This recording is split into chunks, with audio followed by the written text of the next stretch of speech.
हम लोग नहीं चलेगा। निबंध कैसे लिखे हैं इसमें देखिए, सबसे पहले आपको धीरे धीरे गहराई और तीव्रता आपकी पढ़नी चाहिए। यहाँ से निबंध लिखने के लिए आपको सबसे पहले हम बताते हैं कि पहला काम क्या करना है कि आप दिए गए जितने भी निबंध हैं उन सभी निबंध को पढ़ के किसी एक का चयन करना। आपके पास एक ऑप्शन नहीं है, कई ऑप्शन, और उसमें किसी एक का चयन करना। अब चयन किसको करेंगे? जिसमें आप ज्यादा से ज्यादा लिख सकते हैं, ज्यादा से ज्यादा बातें सोच सकते हैं। क्या सोचेंगे, कैसे सोचेंगे, उसी को हम पहले समझा रहे हैं। इसमें जिनको भी चुने उसमें सबसे पहला काम होता है शब्द को समझना कि यह निबंध किस डायरेक्शन में ले जाए। इसमें आपको जैसा शब्द हम पिछले क्लास समझाए थे, कई में रहेगा एक मात्र। आपको इसमें निबंध भी हमने बताया था केवल, अब केवल, एक मात्र, ही, भी, साथ साथ, ऐसा हमेशा निबंध में आपको बीच में कुछ ना कुछ वर्ड लगा रहे। अब इसमें दे देगा कि केवल राजनीतिक अधिकार ही महिलाओं के विकास के लिए पर्याप्त नहीं है निबंध। तो आपको समझना है कि यह निबंध इशारा कर रहा है कि राजनीतिक अधिकार जो अभी दिए जा रहे हैं उसका डिटेल कर, और फिर समझाया कि केवल राजनीतिक ही नहीं और भी कई अधिकारों को मिलना चाहिए जिस पर भी हमको लिखना पड़े। तो इसमें केवल की बात कर रहा है। एक मात्र लगभग उसी तरह का इशारा है। साथ साथ जिसमें भी लग गया तो दोनों तरफ जो रहेगा उसका हमको डिटेल करना है। ही, भी, इस सब शब्द पर बड़ा गौर करना होगा। इन सभी चीज को गौर करने के बाद हमें दो चीज सोचना होगा, एक इसका विस्तार और एक इसका कालखंड। दोनों चीज सोचना होगा। अब ध्यान दीजिए, अब क्वेश्चन दे देगा आपको, युवा ही हमारे देश के संसाधन है। युवा ही तो देश के समस्त संसाधन पर लिखना है, लेकिन ही है तो थोड़ा युवा पर बोल दे देना हो। भी मतलब और भी कुछ है, ये भी हो, ही और भी सब शब्द पर ध्यान रखना है। और तब दो बात सोचना है। पहला में सबसे फर्स्ट इसका विस्तार, और आपको यही हम बताया था कि आपको सबसे पहले क्षेत्रीय विस्तार से ऊपर उठना होगा और हमें राष्ट्रीय ही नहीं अंतरराष्ट्रीय विस्तार सोचना होगा, पूरे विश्व सोचना होगा। कुछ भी होगा तो आपको पूरे वर्ल्ड सोचना है। और आपकी एक कॉपी अलग निबंध की बननी चाहिए जिसमें एक पतली डायरी साथ हो, और उसमें हम आपको बताएंगे सामाजिक, आर्थिक, धार्मिक, सफल। उसमें कोई वर्ल्ड का कोई कानून बन रहा है, कोई सिस्टम बन रहा है, कोई वैसा इवेंट आ रहा है, तो वो सामाजिक है कि आर्थिक है, उसमें आपको नोट करना होगा। धीरे धीरे आप अपने आप को जितना ज्यादा अपडेट करोगे उतना ही बढ़िया आपको आंसर में पार्ट नंबर आएगा। कारण है कि जांचने वाला बहुत अपडेट होता है। किसी भी विषय वस्तु पर आप लिख रहे हो, कोई विषय वस्तु उसमें किसी देश के उदाहरण आपको कहीं से मिलते हैं, अपने अलग कॉपी में रिजर्व रखोगे। हम भी कुछ लिखवाएंगे लेकिन वो अंतिम नहीं हो, वो एक स्ट्रक्चर हो। आप उसमें जितना ज्यादा से ज्यादा चाहोगे उतना ही बढ़िया हो। अब जैसे आपको मान लेते हैं मृत्युदंड, फांसी की सजा अपराधियों के लिए आवश्यक है, तो आपको सोचना है कि फांसी की सजा क्या वर्ल्ड में सभी जगह है? नहीं। कहां नहीं है, क्यों नहीं है? इंडिया में फांसी क्यों है, फांसी क्यों होना चाहिए, क्यों नहीं होना चाहिए? जो भी कहना है तुम्हें बहुत बढ़िया जोरदार तर्क से देना है, और इसके लिए विस्तार वैश्विक सोचना है। कालखंड भी आपको हमने बताया है कि बताओ बीता हुआ चीज अतीत पे रहोगे, वर्तमान पे रहोगे कि भविष्य पे रहोगे। आप जो लिख रहे हो किस पर रहो, तीनों पर, यही कालखंड सोचना। आप प्रश्नों में अगर ब्रेक होगा 21वीं शताब्दी का भारत, तो हमारे पास ब्रेक लगा हुआ है 21वीं का भारत, तो 22वीं नहीं जाएंगे, भविष्य ज्यादा नहीं चलेंगे। ब्रेक है 21वीं, तो 21वीं पर ही केंद्रित रहेंगे। अतीत का वर्णन होगा कम हो, कहीं तुलना करने में हम कर सकते हैं। तो ये आपको कहीं कहीं कालखंड में ब्रेक भी होगा, कहीं कहीं विस्तार में भी। अब 21वीं शताब्दी का भारत, तो कालखंड में भी हमको राष्ट्रीय यहाँ पर विस्तार में ब्रेक मारा हुआ है। इसमें बहुत ज्यादा बटाव हमको नहीं करना होगा। अगर ब्रेक नहीं मारा तो हम लोग पूरा इसको सोचेंगे। और पहला स्टेप आपका यही है, शब्दों पर ध्यान देना, उन शब्दों से उसकी तीव्रता और विस्तार को समझना। कितना कालखंड में सोचेंगे, कहां सोचेंगे, ये क्या क्या शब्द का प्रयोग है, उसका मीनिंग क्या है, इस पर मेन ध्यान रखना। दूसरा नंबर हम लोग के लिए जो सबसे इंपॉर्टेंट बात था जिसको समझे थे, वह दूसरी महत्वपूर्ण बात, निबंध होगा तो लंबा कैसे सोच सकते हैं, उसके लिए दो उपाय बताए थे। एक क्या, क्यों, कब, कैसे, कहा, क्यों, ये सब बैठ के कई जो होगा जिसमें इसका सिस्टम चले, और कई होगा जिसमें यह सिस्टम नहीं चलते। सामाजिक, सांस्कृतिक, आर्थिक, धार्मिक, राजनीतिक, वैश्विक, ऐतिहासिक, भौगोलिक, बैठ के इतना पॉइंट सोचना है। खाली सामाजिक, आर्थिक, धार्मिक, राजनीतिक करने से नहीं, कुछ भी बोल, हम महिला पर बोले, पुरुष पर बोले, जिस पर बोले, ट्रांसजेंडर पर बोले, तुमको किसी पर भी निबंध आ सकता है। किसी पर भी निबंध आएगा तो बैठ के सोचना है इतना बात। ट्रांसजेंडर, अब तुमको निबंध आ रहा है, मान लो हम सामाजिक निबंध से ही हम स्टार्ट आपका करेंगे, और सामाजिक के बाद तब हम इन्वायरमेंट पे चले जाएंगे, पर्यावरण, उससे भी निबंध आते रहेंगे। फिर उसके बाद कई और मुद्दे उठाएंगे, तब उस सब जब एकदम सही है तब फिर थर्ड पार्ट पे चलेंगे, लोकोक्ति वाला, उस पर थोड़ा सा अधिक फोकस हम करेंगे। बाकी इन पार्ट में आपको इतना लाइनअप कि आप अच्छे से निबंध लिख सकते हो, केवल और सुनना। तो इसके लिए ज्यादा से ज्यादा लोग आते रहेंगे, सब अपने अपने विचार दें, तो उससे आपके विचार ज्यादा समृद्ध हो। तो इसीलिए फिर उन लोगों का फिर भी शुरू करवाएंगे। तो इसमें देखिए, सामाजिक में सबसे पहले क्या सोचना है, समाज के बारे में, समाज के नियम के बारे में। समाज में हम लोग लिंग आधारित जो समाज है, तो इस पर निबंध आ जाएगा। लिंग में पहला किस पर आ जाएगा, महिला। अब महिलाओं पर पूरी बात समझना है, तब उनके राजनीतिक अधिकार, आर्थिक अधिकार, वैश्विक में महिलाओं की क्या स्थिति है, तमाम चीज इसमें चलेगा। फिर इन महिलाओं के बाद पुरुष की बारी आई, तो पुरुष में मुख्य रूप से युवा, वृद्ध, ये सब पर रह सकता है। बचपना, एक बार क्वेश्चन आ गया, बचपन भूल थी, बचपन भूल थी, और युवा भूल थी, और बचपन जो है इसमें नादानी थी। बचपन नादानी और युवा भूल थी, और वृद्धावस्था पछतावा है निबंध में। तो तुमको बैठ के लिखना है कि बच्चे में कैसे नादान थे, समझ ही नहीं रहे थे, और जब जवान हुए तो खाली भूल ही करते गए, अब बैठ के पछता रहे बुढ़ारी। और ये आपको पुरुष में जनरली उनके ज्यादा स्थितियों पर जाती है, से रहे, तो उसमें निबंध आपको इस स्टेप को उठाए। और तीसरा जो जेंडर है आजकल इंपॉर्टेंट चल रहा है, ट्रांसजेंडर मैंने जिसको हिजड़ा कर, आजकल उनको भी देखो पद्मश्री मिल रहा है, उनकी भी तमाम स्थितियों को लिखना हो, ट्रांसजेंडर की स्थितियों में सुधार, निबंध दे दे। अब ये निबंध सुनने में छोटा है, आप ये सोचोगे कैसे लिखेंगे, इतना चीज लिखना, सब चीजों पर लिखोगे, उनकी मन स्थिति को लिखोगे, तमाम चीज चलोगे। इतना के बाद आजकल जो मुद्दे चल रहे हैं, निबंध आपका फिर वहां से आए। आजकल मुद्दे क्या है, इनके द्वारा कोर्ट में क्या डिसीजन चल, वो सब खास करके आपसे पूछा जाएगा। जैसे अभी हाईलाइट काफी बताया समलैंगिकता, अब इस सब पर आपसे पूछा जाएगा, आपके विचार जाने जाएंगे। समलैंगिकता का मतलब क्या हुआ, समान लिंग में आकर्षण। अब महिला का विवाह महिलाओं से, अखबार में निकल रहा है कि लड़की लड़की ने विवाह किया, पूरा गांव वाले भीड़ लगाए हुए, लड़के ने विवाह किया, गांव वाले भीड़ लगाए हुए, क्या ये होना चाहिए, नहीं होना चाहिए। अब इस पर आपको तर्क देना है, तो क्या है आपके सोचने का कैनवास वैश्विक होना चाहिए। विश्व के कई ऐसे देश, आपको क्यों समझा रहा है, विश्व के कई ऐसे देश में आपका नाम लेना होगा कि जैसे बेल्जियम की बात है, कई और देश की बात है, वहां समलैंगिकता में मृत्युदंड तक की सजा। कि अगर कोई व्यक्ति समान लिंग में विवाह करता है तो ईश्वर के कानून के विरुद्ध उसको मृत्युदंड दिया जाए। भारत में भी समलैंगिकता को कहीं से कोई तरह का लीगल कोई परमिशन नहीं थी, लेकिन इधर हाईकोर्ट के जज ने एक बड़ा बढ़िया जजमेंट दे दी और इसीलिए इधर बहुत बढ़िया हाईलाइट होगी। जज ने कहा कि पांचों उंगली बराबर नहीं होती, हर व्यक्ति की इच्छाएं समान नहीं है। इस पृथ्वी पर अनेक प्रकार की इच्छा के लोग रहते हैं और वही देश अच्छा है जो सबको अपनी इच्छा के अनुसार जीने की स्वतंत्रता देती है। वह उसको अगर दो तरह का है, इसको होमोसेक्स का और एक हेटेरोसेक्स। हेटेरोसेक्स का मतलब क्या है? विपरीत लिंग वालों में आकर्षण, और होमोसेक्स का मतलब है समान लिंग वाले में आकर्षण। और इसमें अगर लड़की और लड़कियों में ही समान लिंग में आकर्षण है तो उसको हम लोग क्या करते हैं? तो होमोसेक्स में उनको एक स्पेशल नाम हम लोग देते हैं, लिस्बियन। अब ये लिस्बियन का परमिशन लड़के लड़के में अगर है तो उनको गे कहते हैं, उनका परमिशन अब इनका क्या है? उस तरह के क्या ये होना चाहिए? जज का जो स्टेटमेंट है कि व्यक्ति को अपनी इच्छा से जो देश जीने देता है वही देश लोकतंत्र कहलाएगा, वही बढ़िया कहलाएगा। उनके अपने स्टेटमेंट और इधर इनका परमिशन दे दिया। कई देश इसका एकदम परमिशन नहीं देता है कि ईश्वरीय इच्छा के विरुद्ध है, भगवान के अवहेलना कर रहा है, ईश्वर का ये नियम तोड़ रहा है, इसको मृत्युदंड मिलना चाहिए। अब इस पर आप क्या लॉजिक देते हो? जब तक 5-10 देश का एग्जांपल नहीं दोगे, पूरा इतिहास नहीं खंगालोगे कि नया है कि पहले से चला रहा है, पूरा जब तक वर्णन नहीं करोगे तब तक अंक नहीं मिले। अब इन सभी टॉपिक में बड़ा सेंसिटिव टॉपिक, अगर इस पर आप बढ़िया लिख जाते हो तो नंबर भी बहुत बढ़िया है। आपको प्रैक्टिकली उतरना होगा, तो सब सुनने से धीरे धीरे हर टॉपिक पर चर्चा करनी होगी। मुद्दा आजकल चल रहा है वह है समान नागरिक संहिता। ध्यान दीजिए, समान नागरिक संहिता ये भी एक बड़ा सेंसिटिव मुद्दा चल रहा है। इस पे आप कहां पे रह पाते? क्या आप समझते हो समान नागरिक संहिता?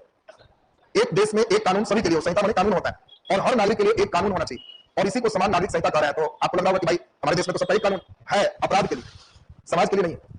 सामाजिक कानून अलग है हमारे देश में। आपराधिक कानून, आपको चोरी करता है तो हिंदू रहो, मुस्लिम रहो, सिख रहो, ईसाई रहो, गरीब रहो, अमीर रहो, एक अपराध के लिए सभी को एक सजा मिलते हैं। लेकिन समाज के कानून अलग अलग है। मुस्लिम के कानून शरीयत के अनुसार से चलते हैं, हिंदू के कानून वो अलग है, सिख के कानून अलग है, और इसी की वकालत चल रही है समान नागरिक संहिता। कोई धर्म, अब मुस्लिम व्यक्ति दूसरा विवाह करता है, तीसरा विवाह करता है, तो उनको जज साहब भी कुछ नहीं करें। वो कहेंगे कि क्या विवाह, तीसरा विवाह किया, पत्नी केस करे, तो मुस्लिम व्यक्ति कहेगा मेरा शरीयत 4 विवाह इजाजत देता है, अभी हम तीसरे की एक और करेंगे। जज साहब कहेंगे कि भाई इसका कानूनी है तो हम क्या करेंगे? इंडिया में भी उसको कुछ नहीं किया जा सकता। तो इसी पर चर्चाएं चल रही है। तो क्या इस देश में रह रहा है तो हर नागरिकों के लिए एक कानून होगी?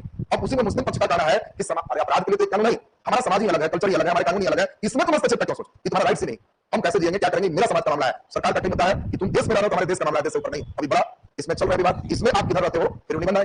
तो सामाजिक में ध्यान दीजिए, सामाजिक में मुख्य रूप से जो बात है महिला में ही तमाम चीज आ गए, चाहे वो दहेज, आपका टॉपिक दहेज प्रथा नहीं रहे, वो छोटा सा पार्ट है बीच लिखने में काम है, उसके लिए कई पार्ट सुनने होंगे और हम एक एक करके महिला पर कम से कम 5-6 दिन 7 दिन सुनो, तब उसके लिए स्ट्रक्चर शुरू हो। युवाओं के लिए फिर तमाम युवा, वृद्ध और बचपना, तीनों बात समझोगे तब ना समझोगे कि नादानी कहां है और भूल कहां है, पछतावा कहां है। ये तीनों बात यहां से समझोगे। ट्रांसजेंडर की पूरी स्थिति समझो, क्या स्थिति है समाज में उनकी, क्या है, किस तरह के लोग उसको हीन भावनाओं से देखते हैं। तो किसी का जन्म अगर ट्रांसजेंडर का हो जाए तो समझ रहे हो कि कितना गांव वाले उसको अच्छा दृष्टि से देखे। तो इसी के कारण हम लोग को उन उपेक्षाओं को देखना है। आप यहाँ के बाद सामाजिक में है वो आते हैं जाति पर।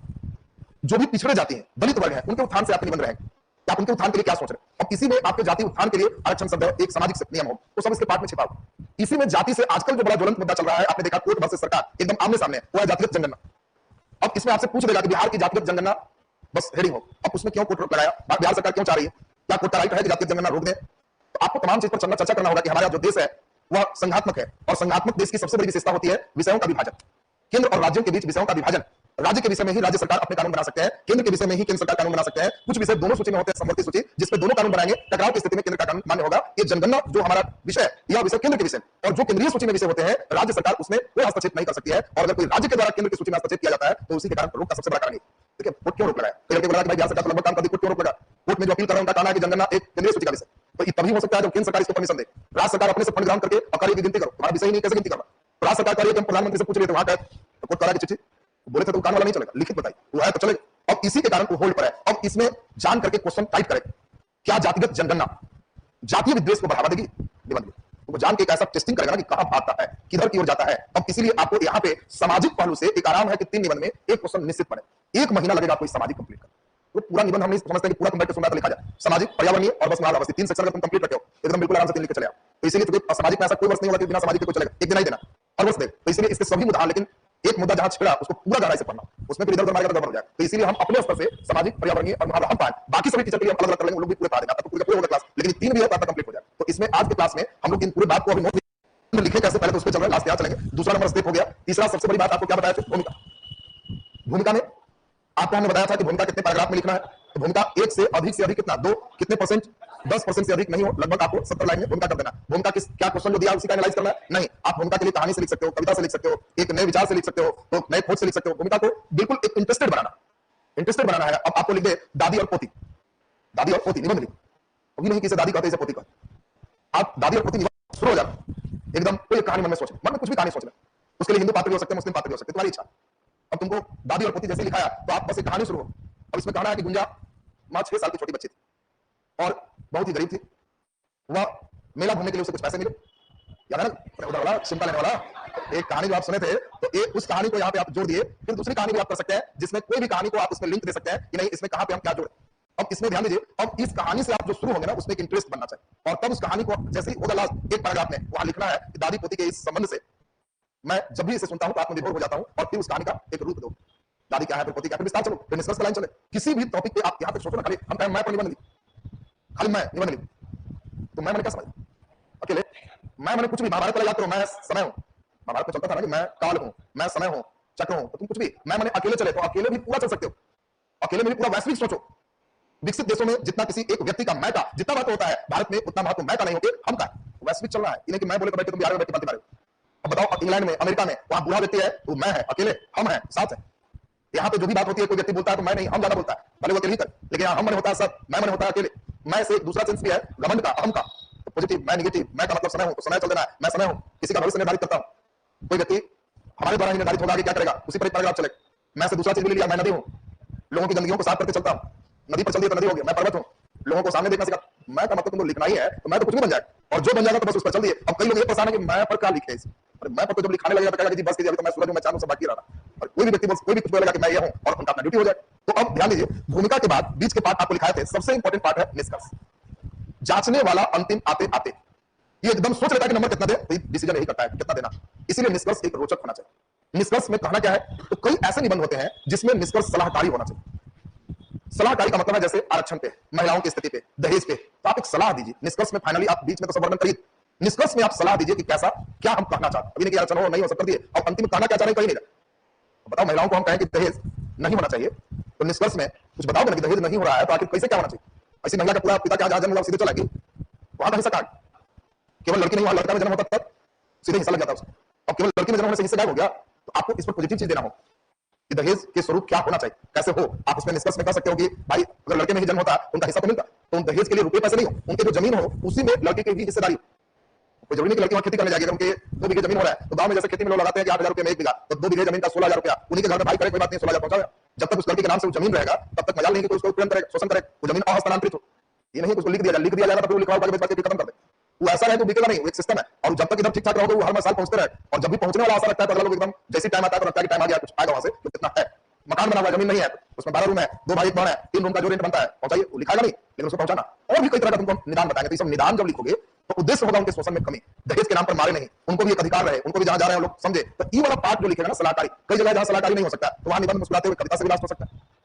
अब ध्यान दीजिए, अब आपको कहे राजा की राजशाही, राजा की राजशाही, तो राजा की राजशाही है, राजा को समझ नहीं रहा, अब राजा की राजशाही का मतलब तुम राजा के लिखोगे, राजा कुछ नहीं समझ रहा उसको बन, लास्ट निष्कर्ष होते होते क्या करोगे, राजा ने कहा रात है, रानी ने भी कहा रात है, मंत्री ने भी कहा रात है, संतरी ने भी कहा रात है, यह सुबह सुबह की बात समझो, सुबह सुबह की बात है, और इन लोग का राजशाही है कि लोग रात बात समझो, ये व्यंग्यात्मक हो। आप अगर किसी खास कविताओं के द्वारा, खास पंक्ति के द्वारा जांचने वाला केवल देखेगा राजा की राजशाही तो समझेगा कि राजा की राजशाही का मतलब राजा प्रजा को वैल्यू नहीं दे रहा, राजा को कुछ मालूम नहीं है सच्चाई क्या, राजा को कुछ मतलब नहीं है कि प्रजा के साथ शोषण हो रहा है क्या हो रहा है। अब सोचो उसको हम यही लिखे कि देख लीजिए राजा ने कहा रात है, रानी ने भी कही कि रात है, मंत्री ने भी कहा कि रात है, संतरी ने भी कहा कि रात है, यह सुबह सुबह की बात है, सुबह सुबह की बात अंडरलाइन करके छोड़ देगा, जांचने वाला ऑटोमेटिक कहेगा कि नहीं एकदम राजा पर ओरिजिनल चरित्र।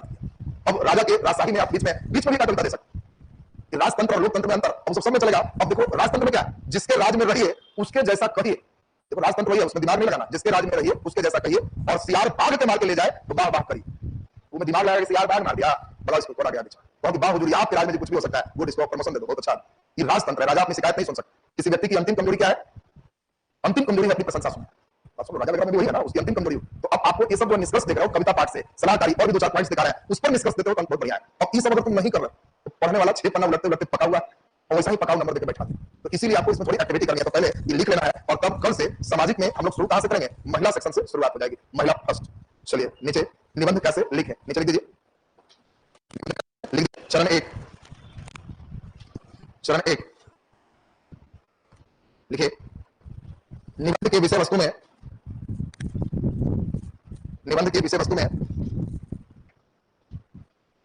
शब्दों का सही अर्थ समझना, निबंध के विषय वस्तु में शब्दों का सही अर्थ समझना, केवल कॉमा एकमात्र कॉमा भी कॉमा ही कॉमा साथ साथ कॉमा सर्वाधिक न्यूनतम, इस सब शब्द पर गौर करना है। ये सब शब्द तुम्हारा निबंध का तीव्रता और विस्तार निर्धारित करेगा। न्यूनतम आदि दिए गए शब्द, आदि दिए गए शब्द से निबंध की तीव्रता और विस्तार को सोचना, आदि दिए गए शब्द से निबंध की तीव्रता और विस्तार को सोचना, निबंध की तीव्रता और विस्तार को सोचना,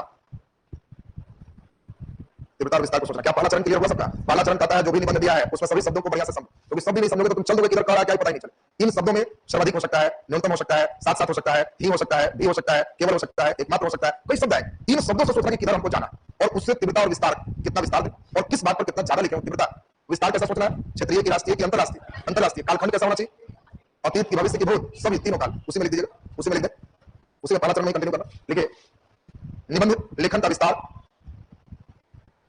निबंध लेखन का विस्तार क्षेत्रीय या राष्ट्रीय न होकर, क्षेत्रीय या राष्ट्रीय न होकर, क्षेत्रीय या राष्ट्रीय न होकर अंतरराष्ट्रीय होना चाहिए, अंतरराष्ट्रीय होना चाहिए। कालखंड की दृष्टि से भी, कालखंड की दृष्टि से भी अतीत, वर्तमान और भविष्य, अतीत, वर्तमान और भविष्य, भविष्य के व्यापक कैनवास में निबंध को सोचना चाहिए। कि व्यापक कैनवास, कैनवास समझते हो ना, त्रिपाल जिसको कहते हैं, व्यापक बड़ा त्रिपाल देना है, वो त्रिपाल में सब रहे।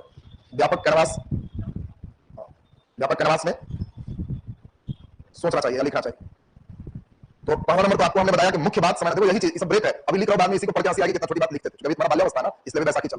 बाद में धीरे धीरे पूरे जब चलने लगोगे तो लगेगा कि ये भी एक दिन लिखते थे कि क्या करना चाहिए। तो आपका एक प्रारंभिक चरण में अच्छी बातें लिखा रहेगा तो दिमाग में केवल लिखा इसलिए रहेगा कि दिमाग में केवल बात सेट हो जाए, करना क्या। तो पहला काम है शब्दों पर गौर करो, दूसरा उसी में शब्द में देखो कि विस्तार हमारा अंतरराष्ट्रीय हो, और समय में सोचो कि हमको पूरे का पूरे कालखंड में सोचना है, पहले क्या था, अभी क्या है, आगे क्या हो। तो चलिए नीचे लिख दीजिए चरण दो, चरण दो, चरण दो में हम लोग क्या करेंगे, जो निबंध के शब्द हैं, जो निबंध के विषय हैं, उसको क्या, कब, कौन, कैसे, कहां, इसमें, या सामाजिक, सांस्कृतिक, आर्थिक, धार्मिक, राजनीतिक, ये बीच वाला पार्ट यही है कि भूमिका और निष्कर्ष सोच के छोड़ करके इतने बीच का बॉडी हर निबंध में बैठ के इतना ही सोचना पड़ेगा। और इतना जो हर निबंध 5-5 लाइन 6-6 लाइन अगर सोच लेते हैं तो बस निबंध बड़ा होगा, मेन बड़ा इसी से होगा। तो लिख दीजिए चरण दो में निबंध के विषय, निबंध के विषय, विषय को निम्नलिखित स्वरूप में विस्तार करना चाहिए, निम्नलिखित स्वरूप में विस्तार करना चाहिए, निम्नलिखित स्वरूप में विस्तार करना चाहिए। नीचे प्रश्न नंबर दे दो, क्या, क्यों, कब, कैसे, कहां, क्या, क्यों, कब, कैसे, कहां। सेकंड नंबर दे दीजिए सामाजिक, सांस्कृतिक, सामाजिक, सांस्कृतिक, आर्थिक, धार्मिक, राजनीतिक, राजनीतिक, वैश्विक, ऐतिहासिक, भौगोलिक,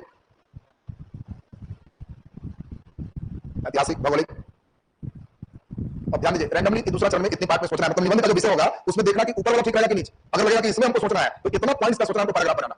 और चरण 3 में कुछ नहीं करना है, व्यवस्थित सोचना है कि किसके बाद कौन लिखना ठीक हो। इतना तो सोच लिए, विषय भी सोच लिए, ये भी सोच लिए, अब कैसे सीक्वेंस बनाए कि इंटरेस्ट बने। चरणबद्ध तरीका में हमारा है, पहले हम ऐतिहासिक दें कि पहले सामाजिक। अगर लगे किसकी कहानी पहले से चली आ रही है तो ये पहले कर देंगे, बाद में कर देंगे। किसी को भी सीक्वेंस ऊपर नीचे करना है, लेकिन कब, इतना सोचने के बाद तब सोचना है कि ऊपर नीचे किसको करें। नीचे लिख दीजिए चरण 3, चरण 3 लिखिए, लिखिए निबंध के विषय, निबंध के विषय जो यादृच्छिक रूप से सोचे गए थे, जो यादृच्छिक रूप से, यादृच्छिक समझ रहा है ना, रैंडमली, जैसे तैसे, जैसे तैसे को यादृच्छिक कर दो, जो यादृच्छिक रूप से सोचे गए थे, सोचे गए थे, उसे, उसे व्यवस्थित कर, व्यवस्थित कर क्रमवार लिखने की योजना बनाना, उसे व्यवस्थित कर क्रमवार लिखने की योजना बनाना, क्रमवार योजना बनाना। और नीचे लिख दीजिए चरण 4, भूमिका के बारे में लिखा दिया था सबको, भूमिका लिखा दिया था पहले, भूमिका कैसे लिखना चाहिए लिखा थे, नहीं लिखा। चरण 4 में लिख दीजिए भूमिका और निष्कर्ष सोचना, भूमिका और निष्कर्ष सोचना, भूमिका और निष्कर्ष सोचना प्रत्येक 10%, लिखा है भूमिका और निष्कर्ष सोचना प्रत्येक 10%। बोलो भूमिका में आपको बताया था भूमिका क्या, उसी विषय वस्तु को डिटेल करना है, नहीं, कहानी भी सोचना है, कुछ नया सोचना है, फिर उतरना है। निष्कर्ष कैसे लिखना है, निष्कर्ष में सलाहकारी हो सकता है, सलाह नहीं देने का मतलब चेतावनी भी दे सकते, चेतावनी वाला निष्कर्ष हो सकता है, यदि इस प्रकार का रहा तो आगे ऐसे हो जाएगा, वार्निंग भी दे सकते। मतलब ग्लोबल वार्मिंग पर रहा, प्रदूषण पे रहा, जातिगत जनगणना पर रहा, किसी खास जाति के बढ़ाने पर रहा, तुम्हारा नस्लवाद पर रहा, जातिवाद पर रहा, तो चेतावनी वार्निंग भी दे सकते। वार्निंग चेतावनी के, कई चेतावनी समझाएंगे, अभी तो कम समझाया, तुमको एकदम सिंपल कहानी सुनाएंगे। देखो वार्निंग वाला में श्रीलंका की कहानी, कभी भी एक कलंगिया कसने से क्या होता है? श्रीलंका एकदम बहुत बढ़िया उदाहरण है। कभी भी वार्निंग देना है, निष्कर्ष में श्रीलंका का नाम दे सकते हो, चाहे जाति रहे, नस्ल रहे, कहीं हुआ क्या? श्रीलंका भारत के बाद 1948 में आजादी के बाद श्रीलंका में मुख्य रूप से सिंहली भाषा के लोग रहते थे। यहाँ ऊपर में तमिल भाषा के लोग मेन रहते थे और सिंहली बहुसंख्यक थे, ज्यादा संख्या में थे। तमिल भारत के तमिलनाडु वगैरह के क्षेत्र से ही लोग संबंधित है और ऊपर में बहुत कम हिस्से में तमिल रह रहे थे। जब श्रीलंका आजाद हुआ तो उन लोगों ने कहा कि हमारी राष्ट्रभाषा सिंहली होगी और जिस राष्ट्रभाषा में सिंहली हो गए उसी में परीक्षा में प्रश्न आए। अब तमिल वाले को सिंहली आती नहीं थी तो किसी भी एग्जामिनेशन में तमिल वालों के बच्चे पास नहीं की। जितने जगह नौकरी थी सब जगह सिंहली वाले का कब्जा होगा। अब इनके कब्जा हो गया तो तमिल वाले का काम कहीं नहीं होने लगा। कहीं ऑफिस में जाए तो सब आदमी बैठा हुआ है, इसका आदमी नहीं, इसका काम नहीं हो रहा। जब काम नहीं होने लगा तो सब लोग गरीब बन गए और तमिल लोग इतने गरीब हो गए कि सिंहली क्या बर्तन झाड़ू सब करना शुरू किया, कोई नौकरी नहीं, कोई बड़ा आदमी नहीं। तब उसी बीच में जब लोग क्या बेरोजगारी हो गई, भुखमरी हो गई, तब एक व्यक्ति तमिल का ही व्यक्ति बना, वो प्रभाकरन तमिल लोगों को अब कहा कि भूखे मर रहे हो, हमारे साथ आप खाना देंगे, पेमेंट देंगे, नौकरी देते, वो लोग 2000 दे रहा तो 5000 देंगे, कहा ठीक है, ड्यूटी रात में चोरी करेंगे।